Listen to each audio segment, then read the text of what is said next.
All right, high rollers, we are back in the saddle today with a terrific guest on the line. One of Dart's up-and-comers, plays both youth and senior county for Oxfordshire, and last December at the Alley Pally, he came oh so close to winning the JDC World Youth Championship. He finished second. He's 17 years old, currently plays PDC Development Tour and BDO Tour events. He's out there on the grind, folks, chasing the dream. And just a few days ago, he added a perfect game to his repertoire. The 9-darter, baby. Lennon Cradock joins us now. They call him Big Bird. Lennon, welcome to the show, man. Thanks for being our high roller today. No problem. Thank you very much for having me. Forget Simon Whitlock, right? You've got the beard to be feared in darts. Is that correct? Yeah, youth player with beards. Yeah, I see Whitlock a fair bit actually because he lives around our area. Me and him always joke about, obviously, the beard to be feared and stuff like that. Well, I'll tell you what, I recently put out a tweet about the stellar beardsman down in Australia at a recent event there. A photo of Simon Whitlock and his compatriot John Kitchen. Max McLaughlin, who, by the way, wears the High Roller Radio patch. Hello, Max. He said, hey, what about Lennon Cradock? To which you replied, yeah, what about me? I mean, your beard is pretty healthy, mate. I'm almost 3 times your age. I still can't grow a beard. Fair enough. So, I mean, I've had it since I was like 14 now, so I've always been told about that. And yeah, I mean, actually, I should have had the nickname for ages ago. I've only just started to get it recently, to be fair. Well, tell us about that nickname, the Big Bird. Is it a persona? I mean, is the beard all part of it? I suppose that when a guy like you walks up to the Aki, your opponents might be intimidated. Just a little bit. Big old boy, young lad, taller. We, when was it, probably about 2 years ago now?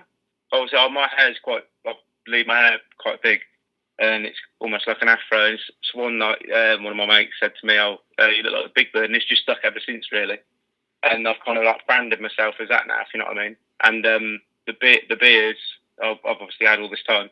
About 6 months ago, probably 7 months ago, one of my mates at JDC said to me, oh, the beard to be feared, and because they were talking about Adrian Lewis at the time, who had that beard, and we just like carried it on from there, really. Well, you know what I say, if you've got it, grow it. If you've got it, flaunt it, baby, and you've definitely got it. Absolutely. Okay, before we talk about the 9-darter and that final at the Alley Pally, I want to thank you for all the interactions on Twitter. I know that you're busy on there. You're on there a lot. I know you're always practicing as well, and that's what it takes, right? A lot of practice. How often do you practice, man? You're there a lot at the practice board. Well, I mean, to be fair, so I used to play 4 nights a week. I now only play 3 nights a week just because I was trying to balance school in between and still going to school, obviously. So I wouldn't say I practice Tuesday, Wednesday, Thursday because I have my nights of darts. So my practice is basically the night of darts. When I haven't got darts, when I'm not at tournaments or weekends, I probably do 3 or 4 hours a day. Wow. Wow. I mean, that's what it takes, right? Loads of practice, a lot of playing. I will admit that I don't know an awful lot about the JDC, except that it's doing great things for the game. I mean, the evidence is everywhere. The players are getting better, faster. Can you tell us about the JDC, your experience, and what it's meant for you? I mean, yeah, the JDC has been massively important to me in my development as a player, really. I started playing it last year. I mean, I didn't even know there was anything back 2 years ago. And I found out about it because I went to another youth event and somebody told me about there's one next week. So I thought, okay, I'll go along. And I think I reached the quarterfinal in that one. Yeah, it's really good. And they offer a lot as well. So there's World Championship places, scholarship places for the development tour, Team England places for the World Cup.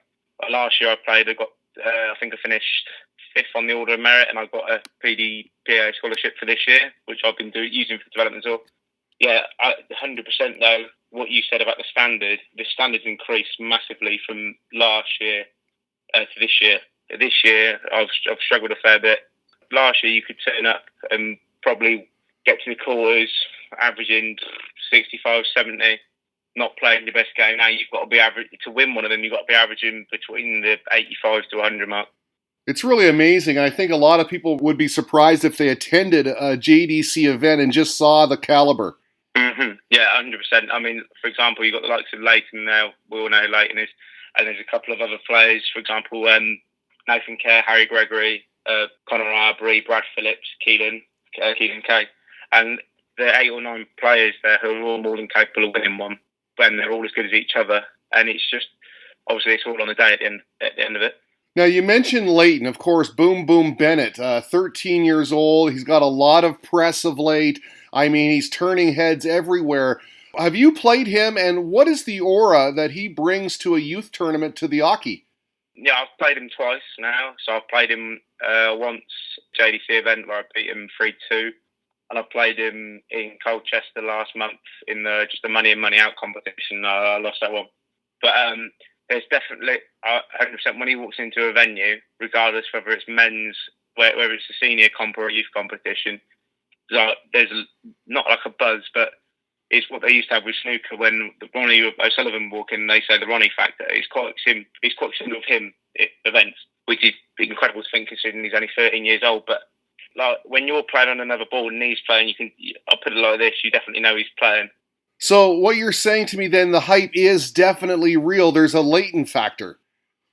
Yeah, but I'll put it like this: there's a Leighton factor, and it all depends on the next 3 or 4 years, really. In my opinion, I don't think nothing can be said about him yet. He's 100% got the ability, and he's 100% a really good player. But nothing can be said until he reaches the age where he can play. He can play PDC and challenge it with the best boys. Yeah, and you just never know what's going to happen at that age. You know, high school comes, a lot of things can happen. We wish him the best, and we just hope that the people handling him treat him right, which I'm sure they're doing. You mentioned JDC, the increasing standard, the fact that the PDC is doing a great job. I mean, for a guy like you, 17 years old, the dream is a reality now. I mean, you can chase it, and you can find it if you're good enough. It's great what's happening in darts right now. Oh, 100%. I mean, I speak to a lot of people who played youth in previous years, so probably about 6 or 7 years older than me, and they say to me, like now, they were like, well, if I was your age now, I'd be loving it because the opportunities are endless at the minute with youth darts, especially with what's going on from the BDO EDO side with Bradley Kirk doing the Youth Grand Prix and the Youth Match Play, and they're also doing a Youth Pentathlon this year, which is what they do at South Sea for the men's and women's.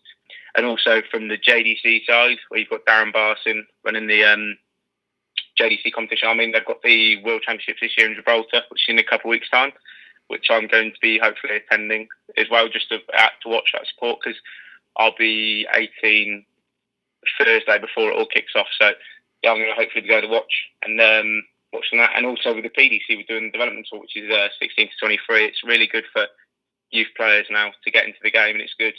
The standards obviously got a lot better, especially in the under 18s aspect of it. So what is the end goal amongst your peer group nowadays? Is it become a pro, win world titles, and get rich? Is that the dream?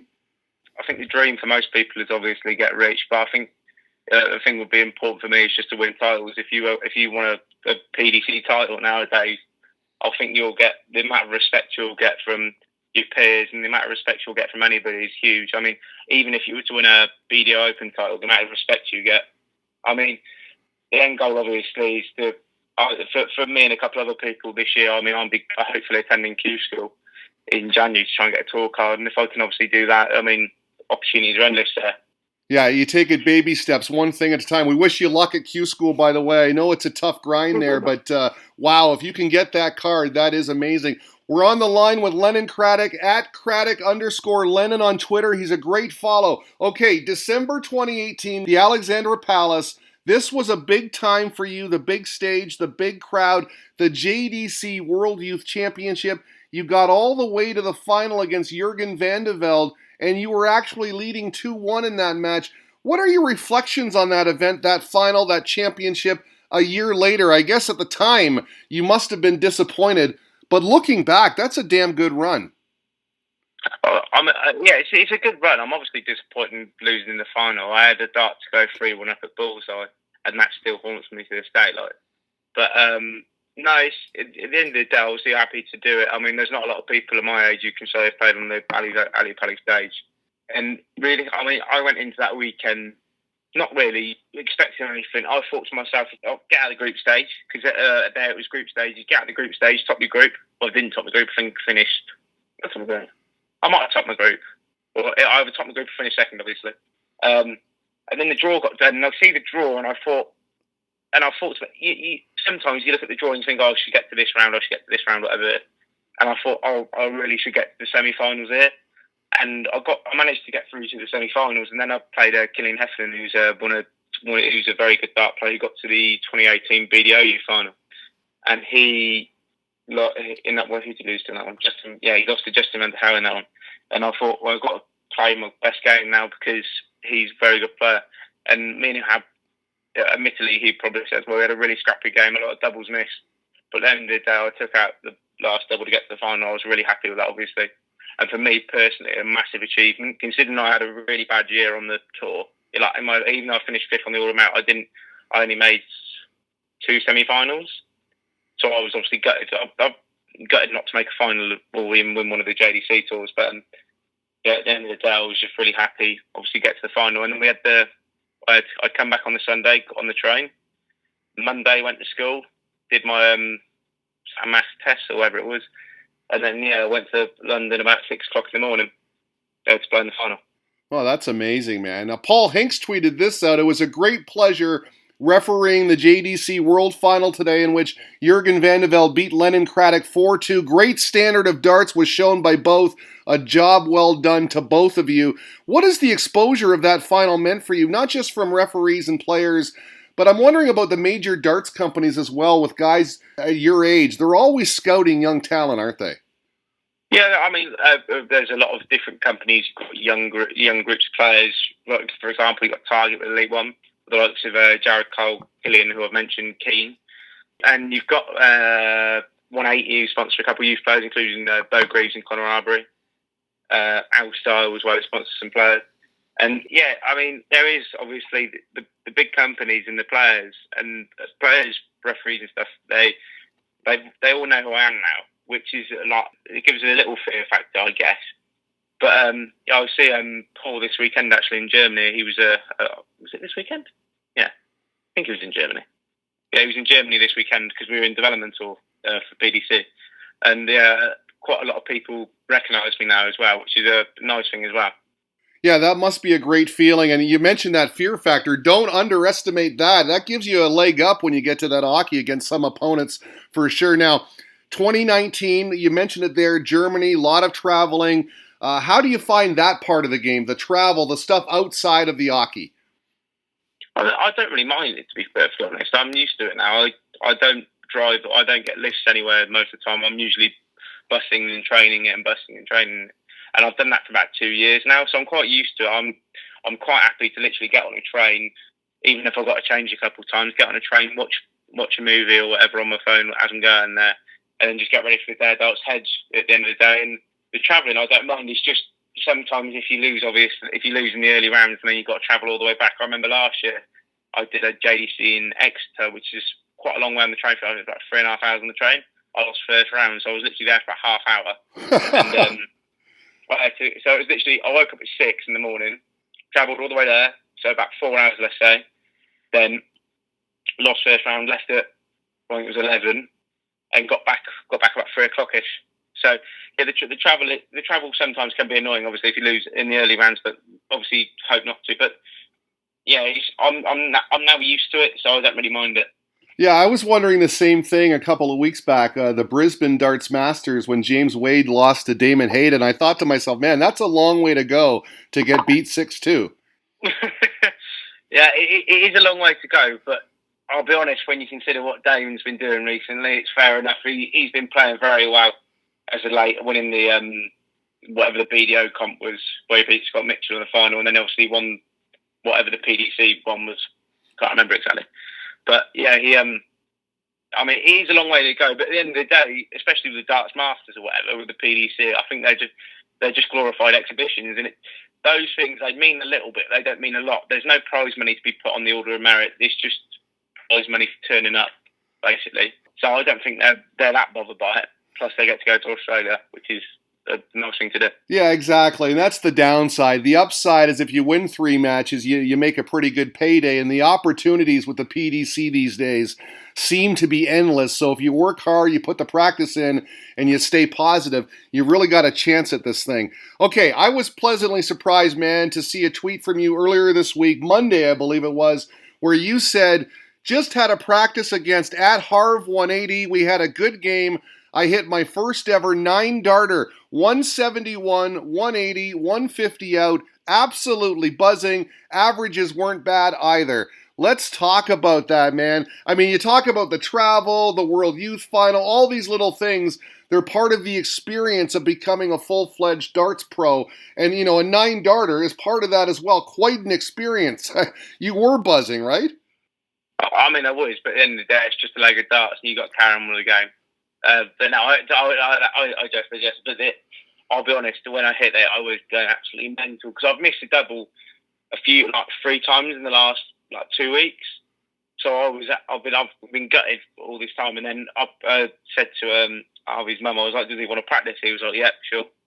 And came to practice, and I started early on in the game. I was a bit iffy, and then I started to find my range, and I think I had a period where I think went like 9, 15, 15, 12, 13 or something stupid like that, and ended the game on an 86, 87 average, which for me is really good. But I was just ecstatic when I hit it. I would be too, man. Okay, before we talk more about the leg, let's talk about your opponent, Hurricane Harvey. Just 9 years old, I understand. He's an avid player, an avid collector, a big fan. And when they say love the darts, I mean, this guy seems to embody that slogan. I know his mother's a huge fan as well, a supporter too. It's great to see that, and it's great to see you playing against guys that much younger than you and giving them an opportunity to learn from someone better. Well, the thing is, without sounding like thingy, but I feel like I should give back a little bit for what I've got out of the youth game. So I always try and do my bit with, like for example, county youth. I always try and get younger people to come and play, or encourage younger people to come and play, or encourage people, if I see anybody on Twitter or Facebook, what have you, to play like youth darts as a whole. Because I've got to a final, playing the tour, like going through the system. And I think, anybody else can do that now. So I think it's like I should go and give back to them. So the practice, when you practice with somebody, a little thing like that can mean a lot for their future. So that's my philosophy on it. Oh, that's terrific, man. That is really terrific. Okay, your first 9-darter. You mentioned you've come close before. I mean, Max McLaughlin, we talked about him earlier. He said that you missed a dart against him for the 9. Tell us about each trip to the board, the 171, the 180, and then, of course, the 150. So 171, and this is where it gets interesting, because I wasn't really playing well on 20s, because this 9 come out of nowhere, really. So I went 57, 57, 57, just because I was getting bored of going for the 20, and I was just thought, well, just throw it somewhere else, you might do all right. Anyway, I hit it. I hit 171. I was like, oh, all right, that'll do. And then I had obviously the 180, and the 180 was like 60, 60, 2 lovely darts. The last one was in there, and it was almost falling out. And I managed just to get to the board in time before it fell. And I was like, if that falls out, I'm going to be absolutely livid, literally as I'm going to it. And I managed just to get it. But, I mean, the 150 out was beautiful from my point, because I literally went 57, bang off the barrel, and 36 right where I wanted it to be. And I was like, get in there. Do you know what I mean? Well, that's amazing, man. I love it. You know, Luke Constable recently tweeted this out on Twitter. I guess he hit the 9. He said, "So how long am I allowed to live off last night's 9-darter before it's living off past glories or just outright gloating?" I retweeted one word: forever. I mean, it's quite the accomplishment. It's a rarity. They're happening more frequently these days, but in the grand scheme of things, with all the darts thrown worldwide, it is a rarity. It's not easy to do. Oh, no, 100%. It's not easy to do. At the end of the day, though, the way I would see it is, unless there's money on the line for it, so unless you're playing at the Worlds where it's like 20 grand prize money, at the end of the day, it's just a leg of darts. And if I was playing you, for example, and I was 3-0 down and I said it means nothing if I go on and lose a match.